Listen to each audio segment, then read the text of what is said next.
do solemnly swear that you will faithfully execute the office of President of the United States. that I will faithfully execute the office of President of the United States And will, to the best of my ability, preserve, protect, and defend the Constitution of the United States. preserve, protect, and defend the Constitution of the United States. So help you God. So help me God.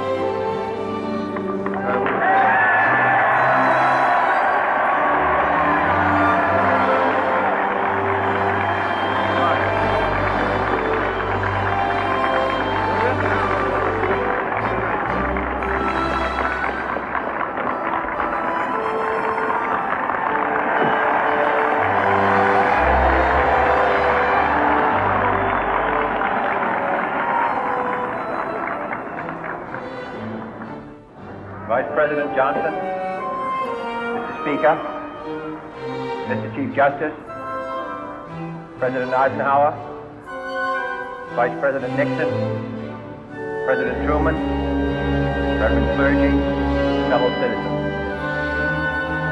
We observe today not a victory of party, but a celebration of freedom, symbolizing an end as well as a beginning, signifying renewal as well as change.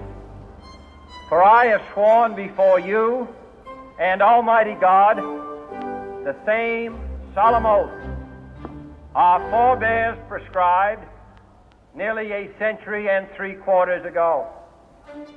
The world is very different now, for man holds in his mortal hands the power to abolish all forms of poverty and all forms of vice.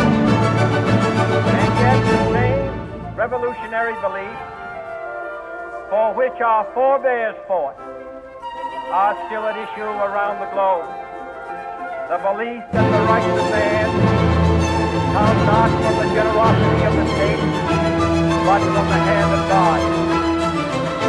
We dare not forget today that we are the heirs of that first revolution.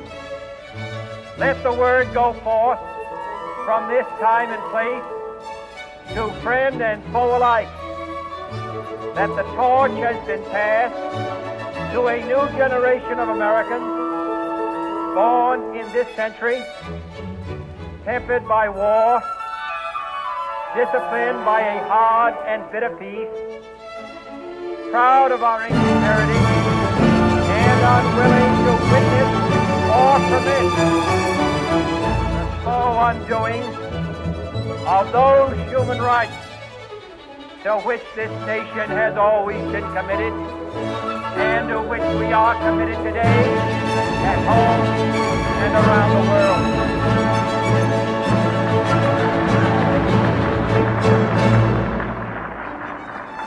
Let every nation know, whether it wishes us well or ill, that we shall pay any price, bear any burden, meet any hardship, support any friend, oppose any foe, to assure the survival and the success of liberty.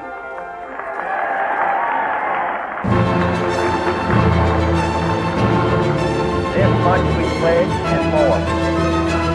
To those old allies whose cultural and spiritual origins we share, we pledge the loyalty of faithful friends. United, there is little we cannot do in a host of cooperative ventures.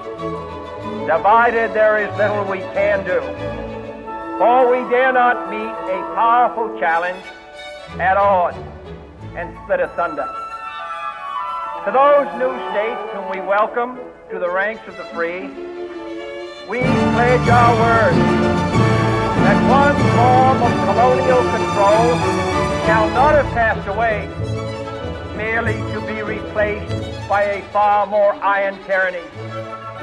We shall not always expect to find them supporting our view, but we shall always hope to find them strongly supporting their own freedom and to remember that in the past, those who foolishly sought power by riding the back of the tiger ended up inside.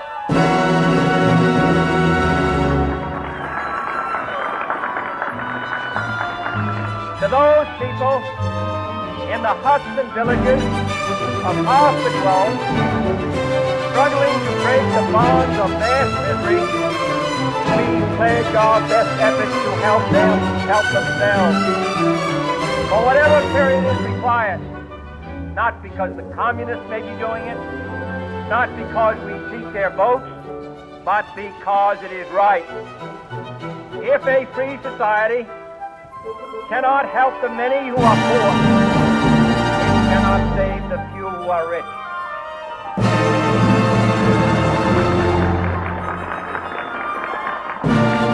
To our sister republic, south of our border, we offer a special pledge to convert our good words into good deeds. In a new alliance for progress, to assist free men and free governments in casting off the chains of poverty.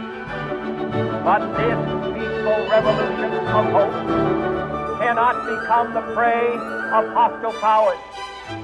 Let all our neighbors know that we shall join with them to oppose aggression or subversion anywhere in the Americas. And let every other power know that this hemisphere intends to remain the master of its own house.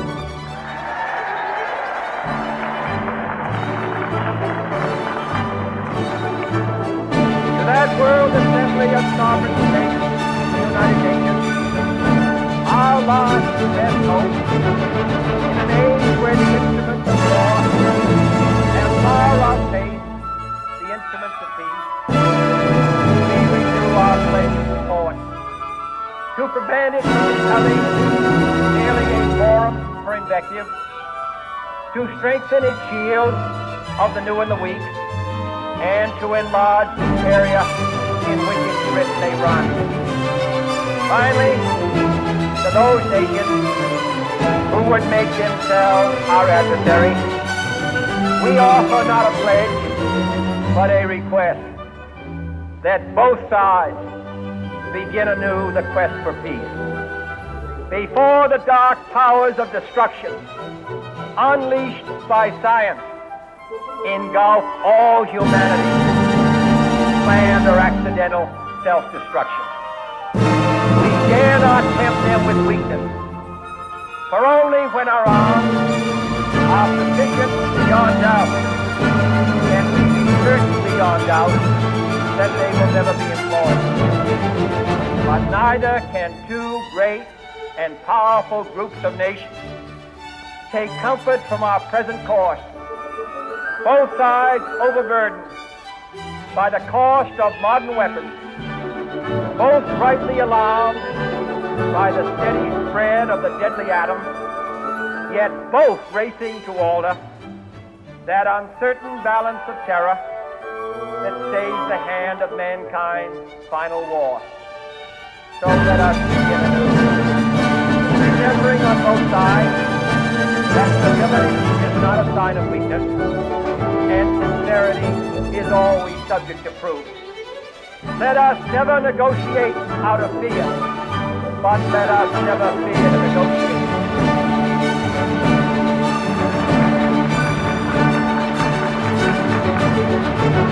Let both sides explore what problems unite us, instead of belaboring those problems which divide us.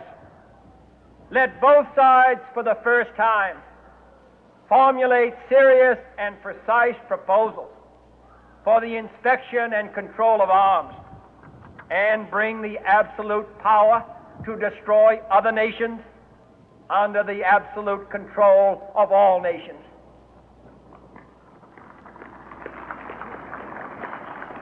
Let both sides seek to invoke the wonders of science instead of its terrors.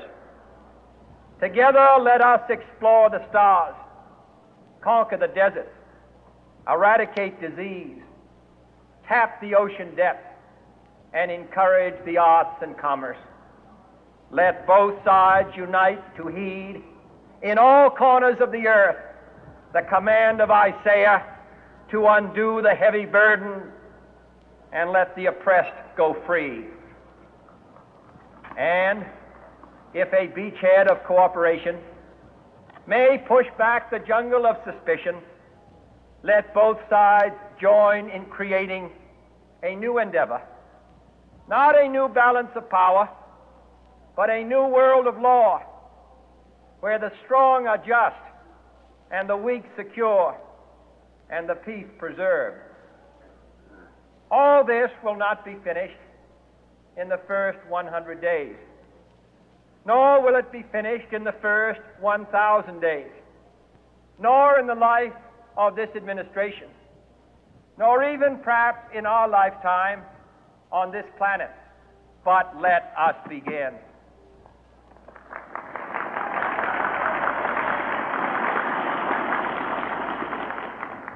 In your hands, my fellow citizens, more than mine, will rest the final success or failure of our course. Since this country was founded, each generation of Americans has been summoned to give testimony to its national loyalty. The graves of young Americans who answered the call to service surround the globe. Now the trumpet summons us again, not as a call to bear arms, though arms we need, not as a call to battle, though in battle we are, but a call to bear the burden of a long twilight struggle, year in and year out, rejoicing in hope, patient in tribulation, a struggle against the common enemies of man, tyranny, poverty, disease, and war itself. Can we forge against these enemies a grand and global alliance, north and south, east and west, that can assure a more fruitful life for all mankind? Will you join in that historic effort?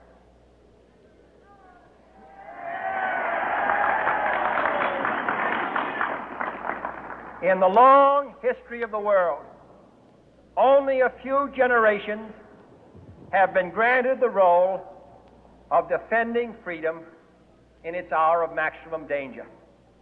I do not shrink from this responsibility. I welcome it.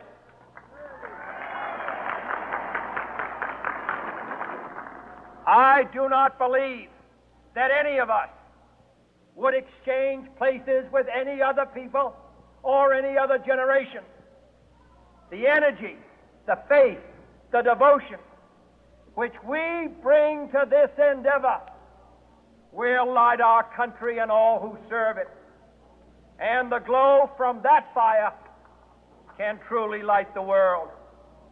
And so, my fellow Americans, ask not what your country can do for you. Ask what you can do for your country.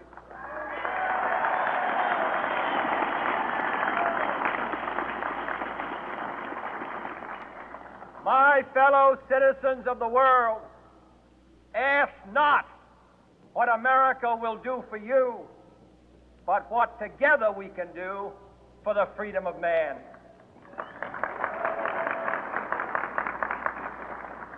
Finally, whether you are citizens of America or citizens of the world, ask of us here the same high standards of strength and sacrifice which we ask of you. With a good conscience, our only sure reward, with history the final judge of our deeds, let us go forth to lead the land we love, asking His blessing and His help, but knowing that here on earth, God's work must truly be our own.